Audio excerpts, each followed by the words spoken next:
بسم اللہ الرحمن الرحیم یا ایہا الذین آمنوا اتقوا اللہ ولتنظر نفس ما قدمت لغد واتقوا اللہ ان اللہ خبیر بما تعملون۔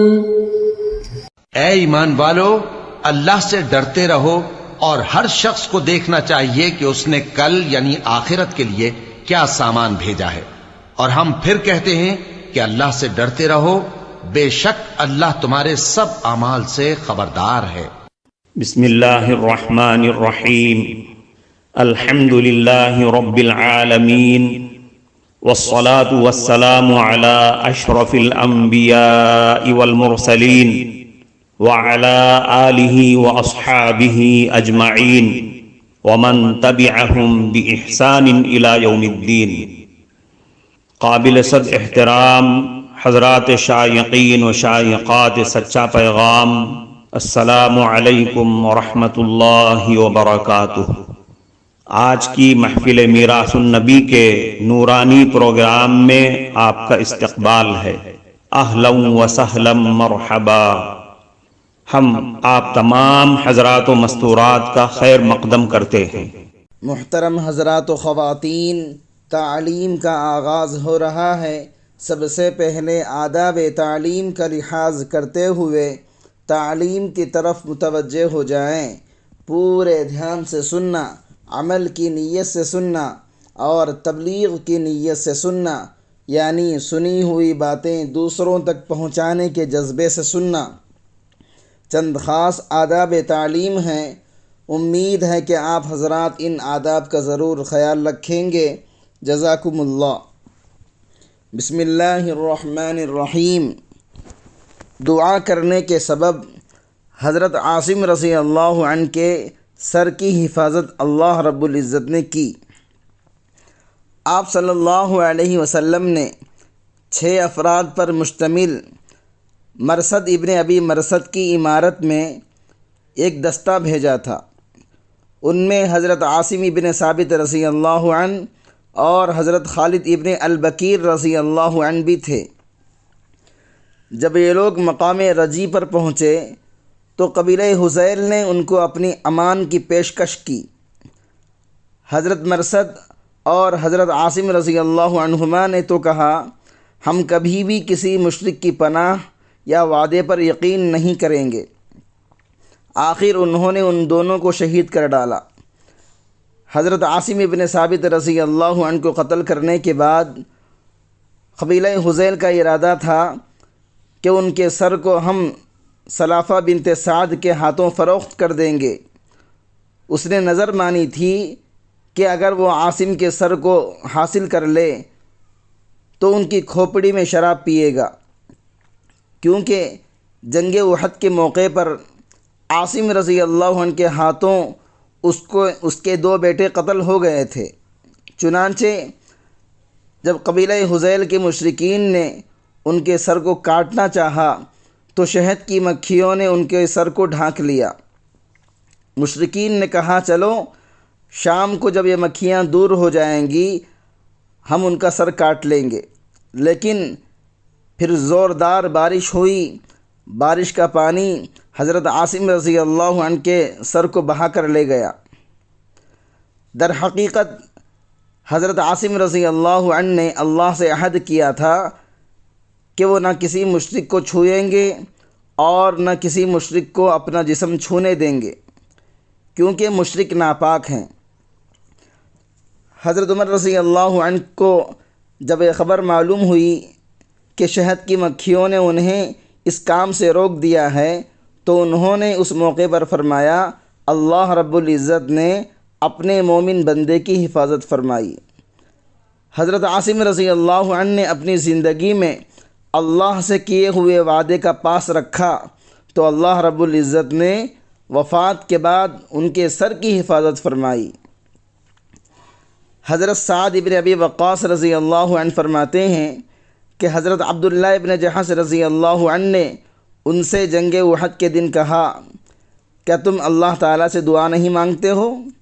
اس پر وہ دونوں حضرات ایک کونے میں چلے گئے اور پہلے حضرت سعد رضی اللہ عنہ نے یہ دعا مانگی، اے میرے رب، کل جب میں دشمن سے لڑنے جاؤں تو میرے مقابلے میں ایسے بہادر کو مقرر فرما دیجئے جو سخت حملے والا ہو اور بہت زیادہ غصے والا ہو، میں اس پر زوردار حملہ کروں اور وہ مجھ پر سخت حملہ کرے، پھر مجھے اس پر فتح نصیب فرما دیجئے، یہاں تک کہ میں اسے قتل کر کے اس کا مال غنیمت لے لوں۔ حضرت عبداللہ ابن جحش رضی اللہ عنہ نے آمین کہی۔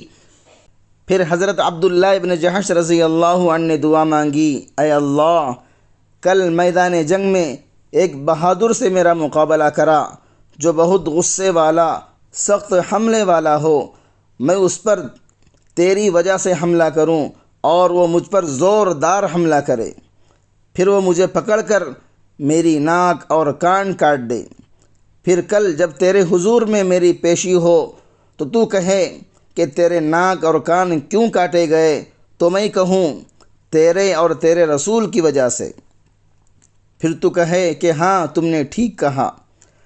حضرت سعد رضی اللہ عنہ فرماتے ہیں، اے میرے بیٹے، حضرت عبداللہ ابن جحش رضی اللہ عنہ کی دعا میری دعا سے بہتر تھی، چنانچہ میں نے دن کے آخری حصہ یعنی شام کو دیکھا کہ ان کا ناک اور کان ایک دھاگے میں پروئے ہوئے تھے۔ حضرت علاء ابن حضرمی رضی اللہ عنہ کی دعا کے سبب لشکر نے سمندر کو پار کر دیا۔ ایک مرتبہ بصرہ میں ایک آدمی کے کان میں مچھر گھس گیا، پردے کے قریب پہنچ کر قوت شنوائی تک اثر انداز ہو گیا، جس کی وجہ سے رات کی نیند حرام ہو گئی۔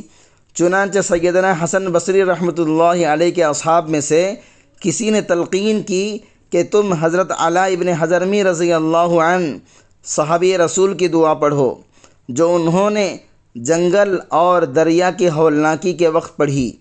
محترم ناظرین کرام، اس دینی اور ایمانی بیان کو سننے کے دوران ہی اس کو لائک کر دیجئے اور شیئر بھی کر دیجئے تاکہ دوسرے بھی اس سے فائدہ اٹھا سکیں۔ اللہ آپ کو جزائے خیر عطا فرمائے۔ اللہ رب العزت نے انہیں نجات عطا فرمائی۔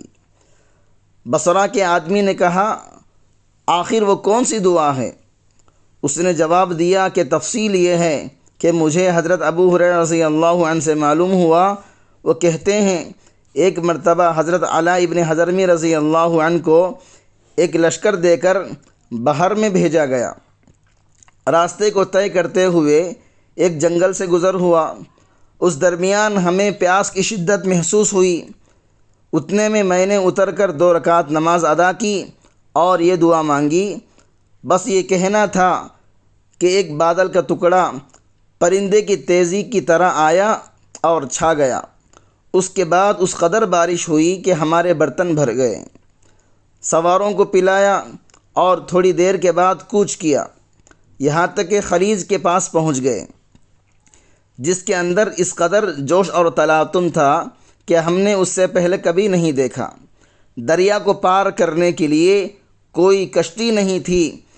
پھر حضرت علاء ابن حضرمی رضی اللہ عنہ نے 2 رکعت نماز پڑھی اور انہی الفاظ میں دعا مانگی، یا حلیم یا علیم یا علی یا عظیم۔ پھر حضرت علاء ابن حضرمی رضی اللہ عنہ نے گھوڑے کی لگام پکڑ کر کہا، بھائیو، اللہ کا نام لے کر پار ہو جاؤ۔ حضرت ابو ہریرہ رضی اللہ عنہ کہتے ہیں اتنے میں ہم لوگ پانی پر چل پڑے، خدا کی قسم نہ پاؤں بھیگے نہ موزے بھیگے اور نہ کسی جانور کا کھر بھیگا۔ لشکر کی تعداد 4000 کے قریب تھی۔ چنانچہ اس بصرہ کے آدمی نے یہ دعا پڑھی، تھوڑی دیر کے بعد 2 بھنبھناتے ہوئے مچھر نکلے جو دیوار سے ٹکرا گئے اور اس آدمی کو نجات مل گئی۔ 4 بڑے حضرات کی دعائیں اور ان کی قبولیت۔ ایک مرتبہ عروہ ابن زبیر، عبداللہ ابن زبیر، مصعب ابن زبیر اور عبداللہ ابن عمر رضی اللہ عنہم ایک حجرے میں جمع تھے کسی نے تجویز کی کہ ہم لوگ اپنی اپنی آرزوئیں پیش کریں۔ سب نے اسے پسند کیا۔ سب سے پہلے حضرت عبداللہ ابن زبیر رضی اللہ عنہ نے کہا، میری آرزو اور تمنا یہ ہے کہ مجھے خلافت ملے۔ حضرت عروہ رضی اللہ عنہ کہنے لگے، میں چاہتا ہوں کہ مجھ سے علم حاصل کیا جائے۔ حضرت مصعب رضی اللہ عنہ نے کہا، میری تمنا یہ ہے کہ عراق کی ایک خوبصورت عورت اور قریش کی دو عورتیں عائشہ بنت طلحہ، سکینہ بنت حسین میرے نکاح میں آ جائیں۔ حضرت عبداللہ ابن عمر رضی اللہ عنہ نے فرمایا، میری تمنا یہ ہے کہ اللہ تعالیٰ میری بھرپور مغفرت فرمائے۔ چنانچہ اللہ نے ان چاروں کی دعا قبول فرمائی اور ہر ایک کی تمنا پوری ہو گئی۔ امید ہے کہ اللہ تعالیٰ نے حضرت عبداللہ ابن عمر رضی اللہ عنہما کی بھی مغفرت کر دی ہوگی۔ کفارہ مجلس کی دعا پڑھ لیجئے۔ سبحانک اللہم و بحمدک، اشہد ان لا الہ الا انت، استغفرک و اتوب الیک۔